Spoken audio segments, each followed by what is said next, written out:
Assalamualaikum warahmatullahi wabarakatuh. Kembali lagi bersama saya, Manyana Iskandar dari Program Studi Akuntansi Fakultas Ekonomi dan Bisnis Universitas Hairul Ternate. Nah, sebelum masuk ke pembahasan tentang metode analisis konten, sebelumnya teman-teman jangan lupa like, komen, subscribe, dan share video ini ke teman-teman atau saudara-saudari kalian.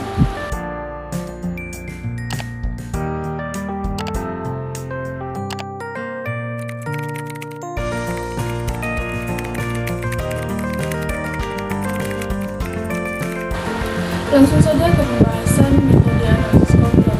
Metode analisis konten adalah pendekatan penelitian yang digunakan untuk menganalisis isi teks atau materi lainnya secara sistematis.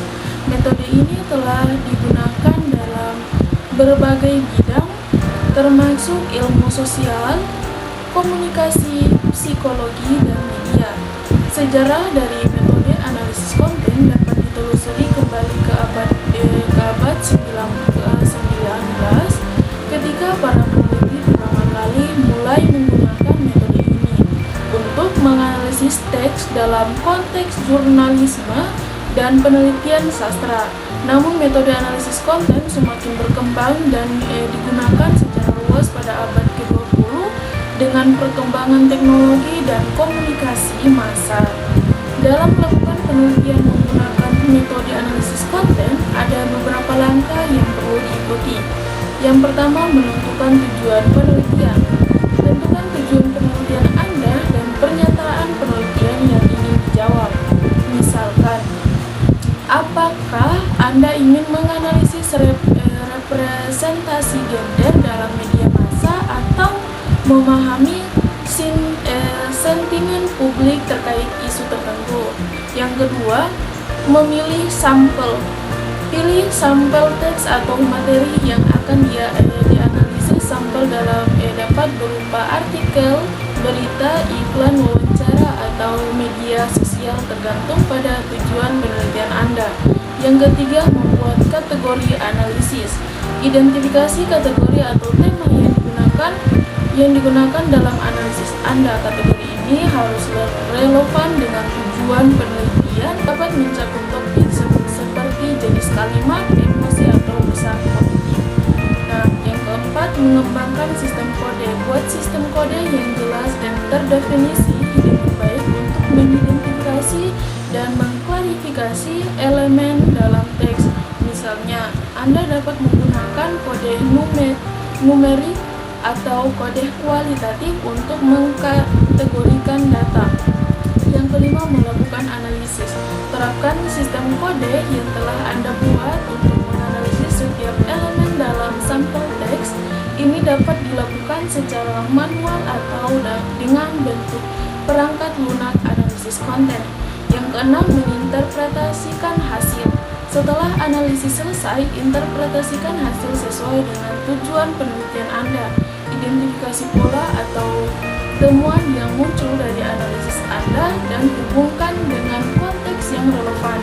Yang ketujuh, menyusun laporan. Sajikan temuan dan interpretasi Anda dalam laporan penelitian yang jelas dan sistematis. Jelaskan metodologi yang digunakan, sertakan contoh data yang diberikan, kesimpulan relevan dengan menggunakan metode analisis konten. Peneliti dapat memperoleh pemahaman yang lebih dalam tentang pesan, nilai, atau presentasi yang ada dalam teks materi lainnya. Metode ini dapat membantu mengungkap pola, tren, atau pemahaman dalam komunikasi dan membantu memahami pengaruh media terhadap masyarakat. Nah, metode analisis konten terus berkembang seiring dengan kemajuan teknologi dan perubahan dalam media. Dalam beberapa tahun terakhir, dengan adanya perkembangan media sosial dan platform digital, metode analisis konten juga telah meluas ke dalam analisis konten media sosial.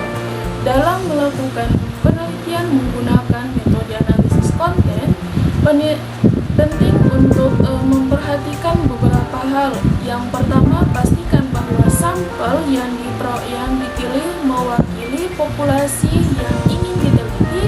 Misalnya, jika Anda ingin menganalisis representasi gender dalam iklan, pastikan sampel iklan yang Anda pilih mencakup berbagai produk dan merek yang relevan. Yang kedua, penting untuk menjaga objektivitas dalam analisis. Hindari penelitian subjektif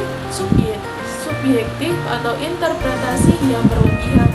Gunakan sistem kode yang jelas dan terdefinisi dengan baik untuk menghindari bias dalam analisis.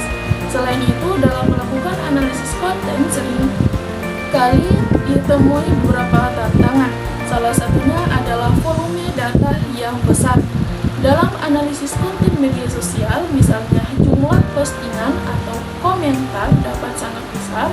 Oleh karena itu, penggunaan perangkat lunak analisis konten dapat membantu mempercepat proses analisis dan mengelompokkan data dengan lebih efisien. Selain itu, penting juga untuk mempertimbangkan konteks sosial dan budaya dalam interpretasi hasil analisis.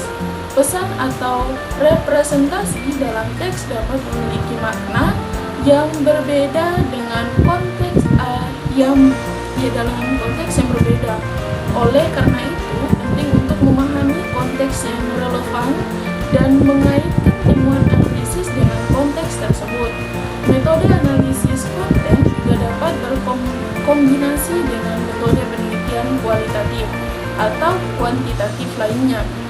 Untuk mendapatkan pemahaman yang lebih komprehensif, misalnya, analisis konten dapat digunakan sebagai pendekatan kualitatif untuk memahami makna dan representasi dalam teks, sementara metode kualitatif seperti analisis statistik dapat digunakan untuk mengukur frekuensi atau distribusi elemen tertentu dalam teks. Selain itu, metode analisis konten juga dapat digunakan untuk melacak perubahan atau tren dari waktu ke waktu. Misalnya, dengan menganalisis artikel berita dari beberapa tahun terakhir, penelitian dapat mengidentifikasi perubahan dalam narasi atau framing terkait dengan isi tertentu. Penting juga untuk mencatat bahwa metode analisis konten tidak terbatas pada teks tertulis. Metode ini juga dapat diterapkan pada gambar, video, atau audio.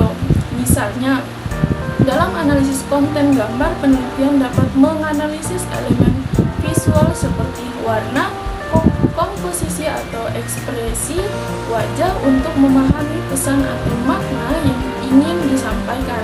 Melalui gambar tersebut, dalam melakukan penelitian menggunakan metode analisis konten, penting untuk memperhatikan validasi dan reliabilitas analisis.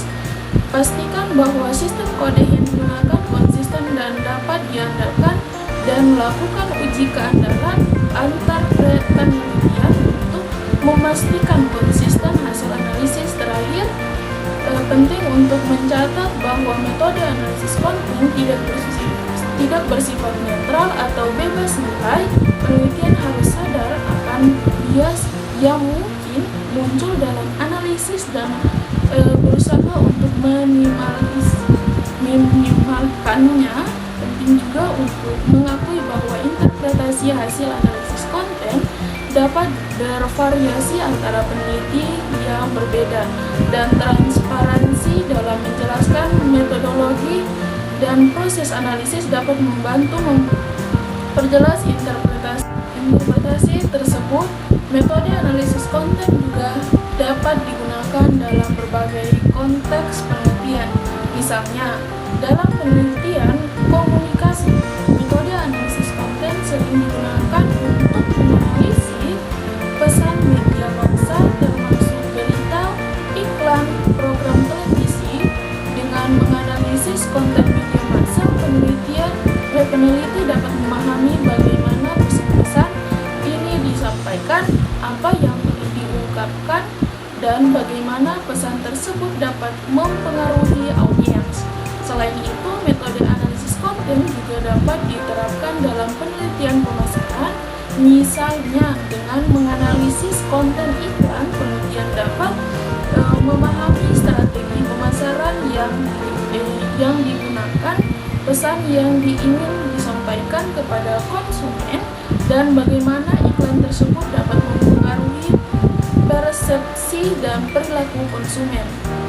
Metode analisis konten juga dapat diterapkan dalam penelitian sosial dan psikologi. Misalnya, dalam penelitian tentang representasi sosial, metode analisis konten dapat digunakan untuk menganalisis bagaimana kelompok tertentu direpresentasikan dalam media dan bagaimana representasi tersebut dapat mempengaruhi persepsi dan sikap masyarakat terhadap kelompok tersebut. Dalam melakukan penelitian menggunakan metode analisis konten, penting untuk mempertimbangkan keterbatasan dan kelemahan metode ini. Misalnya, analisis konten hanya dapat memberikan gambaran tentang apa yang terjadi dalam teks, namun tidak memberikan pemahaman tentang konteks sosial atau interaksi yang melibatkan teks tersebut.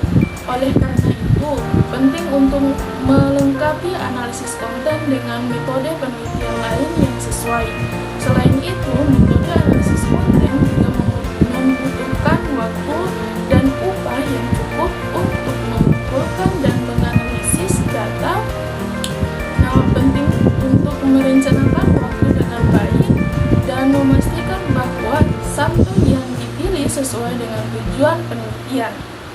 Metode analisis konten juga dapat digunakan untuk memahami perubahan sosial dan budaya dari waktu ke waktu. Dengan menganalisis konten dari periode yang berbeda, peneliti dapat melacak pergerakan dalam nilai-nilai, norma, atau representasi yang ada dalam teks. Selain itu, metode analisis konten juga dapat digunakan untuk membandingkan konten antara kelompok atau budaya yang berbeda.